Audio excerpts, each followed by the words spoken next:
And we can start, finally. Enjoy.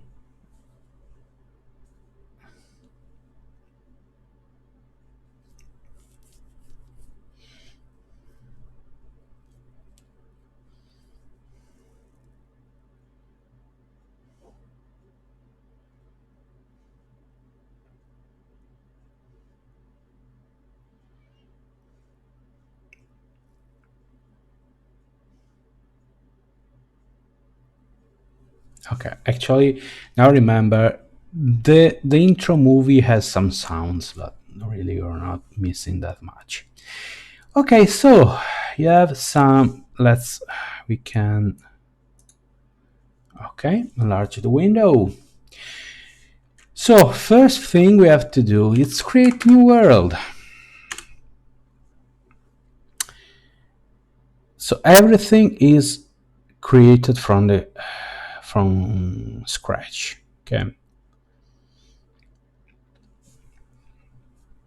Welcome to the Alpha of Dwarf Fortress. Okay, now we have to create a world. So we have some choices. Okay, world size, history, number of civilization, max number of sites, number of beasts, natural surgery, minor occurrence. There's also a brief description of what it's like.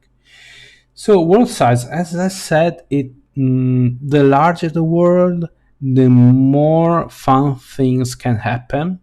However, the it takes longer to create it, and it takes longer to save, and so on. So it's really, you have to find the balance between what you'd like. The largest probably would be the best, however, and what your machine can handle, basically. So for the first time you could settle for a small world. Okay. History. Well, let's check. You can start small. I can start medium. It doesn't take too long to create a world on this on my rig. So history, very short. It's the number of years automatically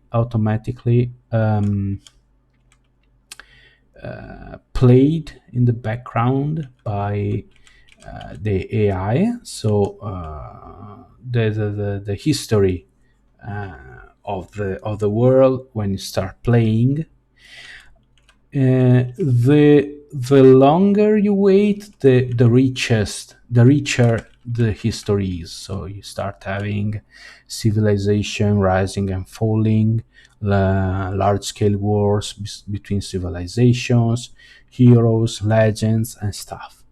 However, it takes quite some time. So I'll start with medium, but probably will stop about at 130 and 40 years. Now, one of my in a previous fortress, I started playing on year. What was it? On year, was it year 5 or year 10? Basically, all my dwarves were among the first of their kind, so there was no back history. Okay, so it was pretty weird. Most of my dwarves had no family because their parents didn't exist. So it was pretty weird. I suggested to skip at least shorts, which means a couple of generations. Dwarves live, I think, up to 150 years, maybe 200. So 100, yes, you can expect 2 or 3 generations. So at least a bit of back history should I, but we do medium and we'll see. Number of civilization, again, this is dependent on how large the world is. Okay, the larger the world, the more civilization you can have. Okay, probably by choosing a medium world, if I choose a very high number of civilizations, the AI, the generating world AI, can't fit them all in the world. So you won't be able to get a world. Even here, the higher the number, the better for your fun. But it's up to you. Number of sites, it's again cities, settlements, caves, temples, monasteries, and so on. If this too is dependent on how large the world is. Number beasts. Beasts are, watch out. Beasts are mega beasts, so they're, think of them as bosses, raid bosses, big bad enemies. That can be dragons. That can be monsters, werewolves, uh, anything very dangerous. So again, this is relative to how large the world is. So if we choose a medium world size and medium number of beasts, that there are going to be about the same number of mega beasts as a large world with a low number of beasts. Think about it that way. Natural savagery are the hazards come from the fauna, from the animals. If you get rampaging saber-toothed tigers, elephants, stuff like that. This is acts a bit of a difficulty level, just like the number of beasts. Okay, if you want to play it easy, you can choose, for instance, you can play a low number of beasts and low natural savagery, which means there are smaller areas with dangerous animals and such, so there are less hazards for your fortress. Minor occurrence. This is also another difficult adjustment. It's how easy or hard is to find minerals, and you will need minerals like metals and stuff. Oh, if you want it easier, you could go for frequent or everywhere. So again, I advise frequent or everywhere, just like number of beasts, low or very low. Okay, and we go. When you're satisfied with your selection, you press Y. After the first world is created, you can also create a world with advanced parameters. Uh, mm, you'll need. I suggest you to try that after you have we are more familiar with the game. There's another video by Cracksmash who explain how he created a specific world. I think the one where he got what was it? Scotch Fountain. Okay, which is quite peculiar. It's a very warm world, very old. I think he got to year 2000. Um, Very peculiar, with very large caverns, stuff like that. You can really adjust every single parameter, which is just a rough idea of how it's going. So let's press Y, and here it is, creating a new region. This is going to be Ziliroram, the eternal world. Okay, as you can see to the north, you can see those teal squares, that size, which means the continent we are looking at is close to the North Pole. So I'm expecting the North Pole. Oh, it got rejected. Okay, that might happen.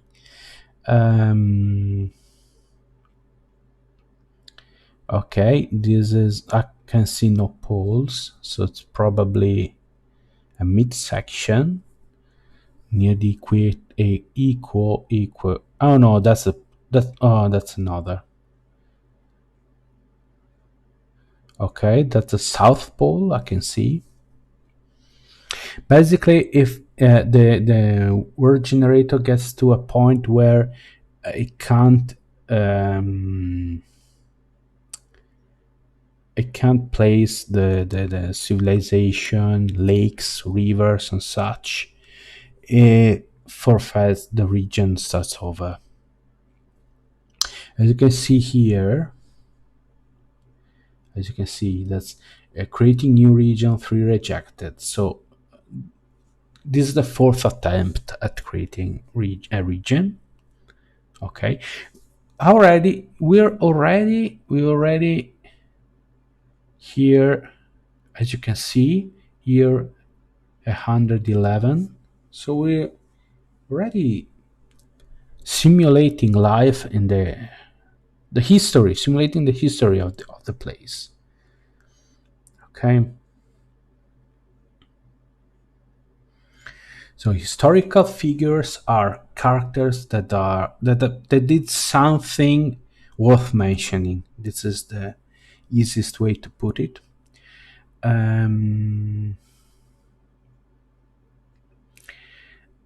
So there are over 25,000 and over 9,000 are dead. Basically, you'd expect to have a population in a medium region of about 16, 18K historical figures. And these are tracked events such as it can be, they can go from a war or someone who stole something. Can be pretty much anything. As you can see, it's slowing down. Okay, the first 100 years were very fast. Okay, now it takes a few seconds for each passing year. Okay, because there are more and more characters to check, to make interact between themselves.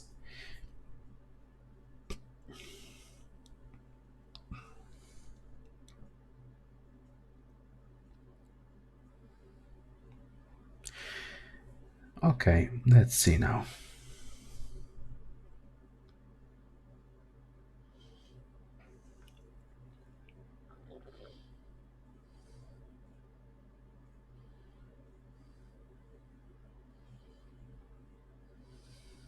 Okay, as you can see, there's something happening in the map.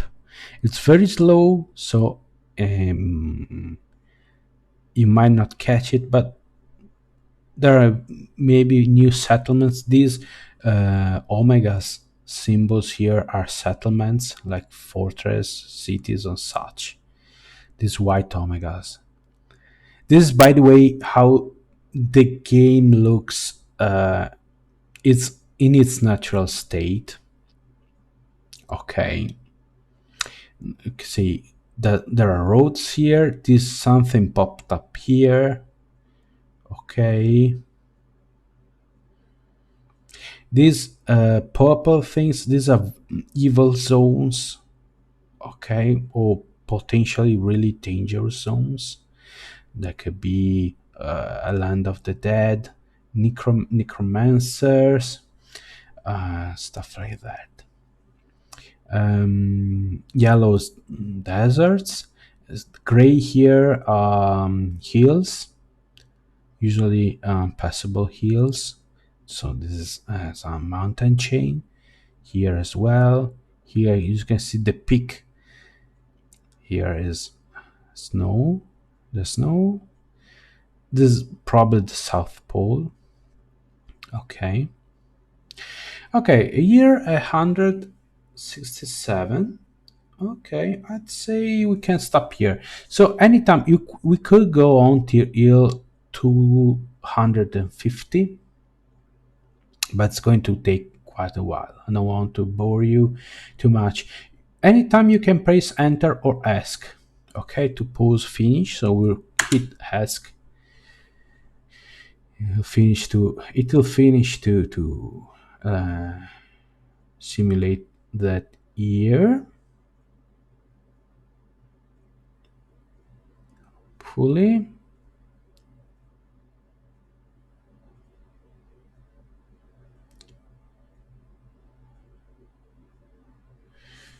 Okay, wait. I'll try again.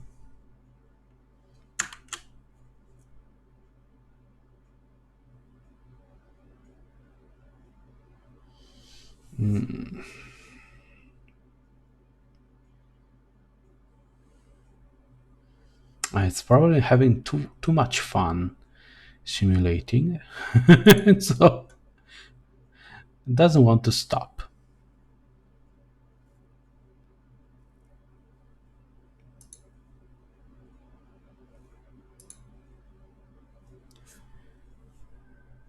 Stop it. Let's try ask. Maybe ask works better. No.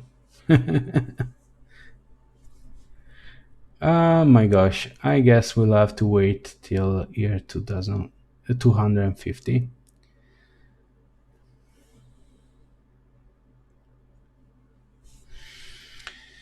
Ah.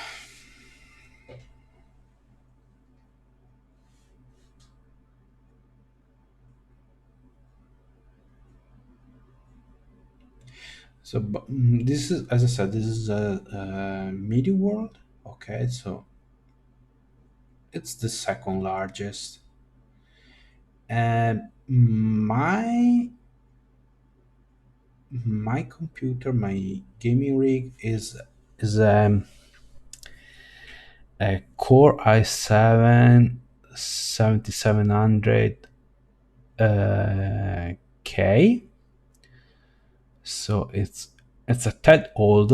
It's about 4 years old, but it was at top of its class at the time. And I have can't remember if 16 or 32 gigabytes of RAM. And it takes some time. It takes time. Now think about uh, simulating a thousand years of history.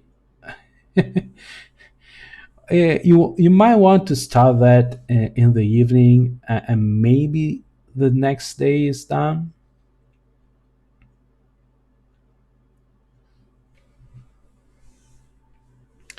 Come on, 201, 202. Something happened up north.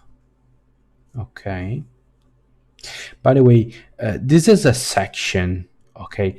Um, the thing is, the single cells are of a rectangular shape, so they're taller than wide.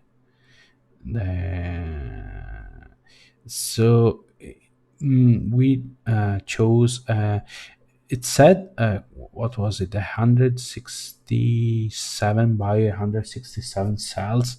It's actually a rectangular shape.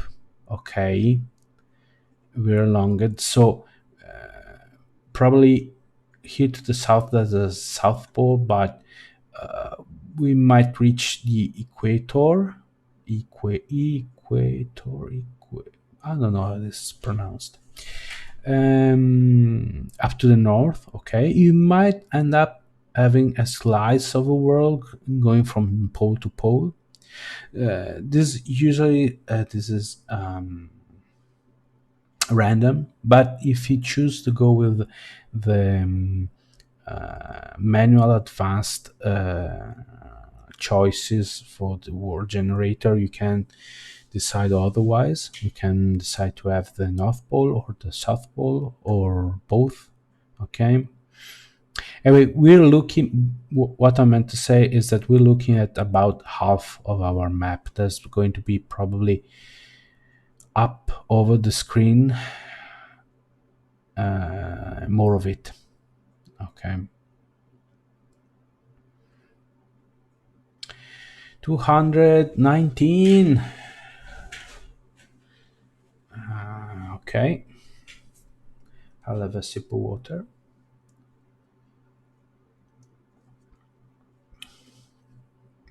Now, the good thing is we're almost ready to start playing. Actually, um, something important: you don't have to generate the world every time you want to start a new fortress. Okay, you can generate the world once. Okay, have your first fortress, then you might want to, if it falls, it falls. You might want to retire it or something else. You might start another fortress, okay, in the same world, maybe in another location somewhere else, okay, or maybe closer to the old, to the previous fortress. It's up to you. But going through world generator, really most of the time you do it once, when a new version of Dwarf Fortress comes out. Mostly because games are not fully compatible between different versions of Dwarf Fortress, because naturally there are new there are new features being added. There might be old features being removed because they weren't working as intended. So the previous Fortress, for instance, I did with version 0.44, is not going to work on 0.47. Okay, so when that happens, you might want to generate a new world and you start making fortresses. You can do as many fortresses as you like on the same world. So this is tedious, but you have to do it just once. Okay.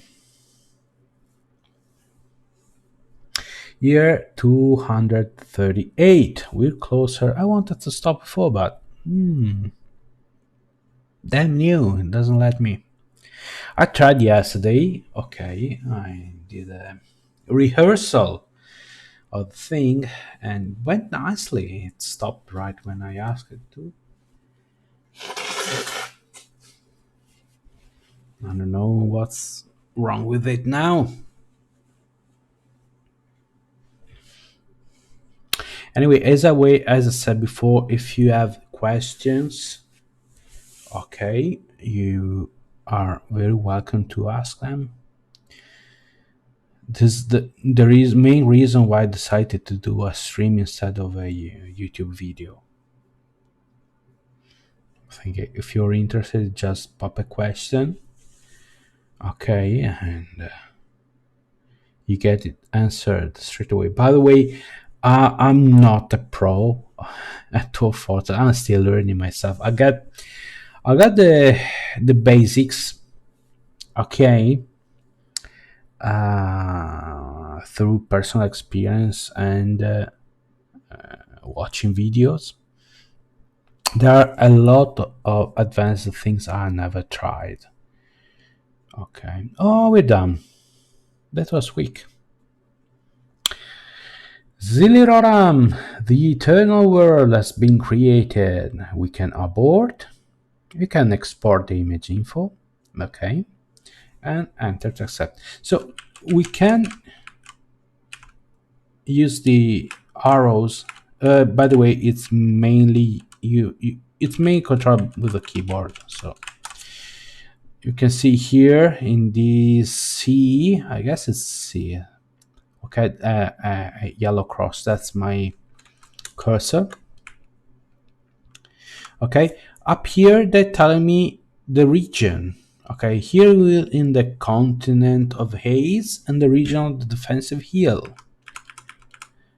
The dominant desert, the crest of savages. As you can see, there's a whole lot of map to explore. So this is probably a desert. The untamed dune. Okay, so probably we're in the equator. Ecuador. Okay. Okay, let's keep it. Now, this is not the entire world. Okay, this is just a slice from a meridian to a meridian. Okay, think of it like that. Okay, and we accept. To accept, we hit enter, and now it's storing the information. And finally, we're ready to start a fortress. You wish.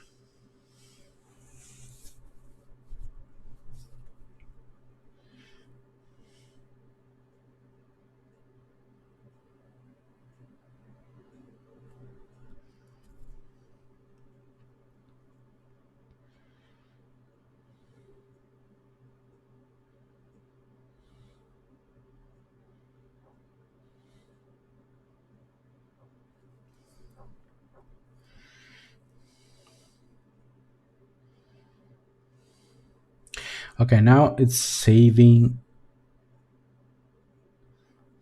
everything. So if you see that the game is not responding, that it seems stuck, it isn't. It just takes some time.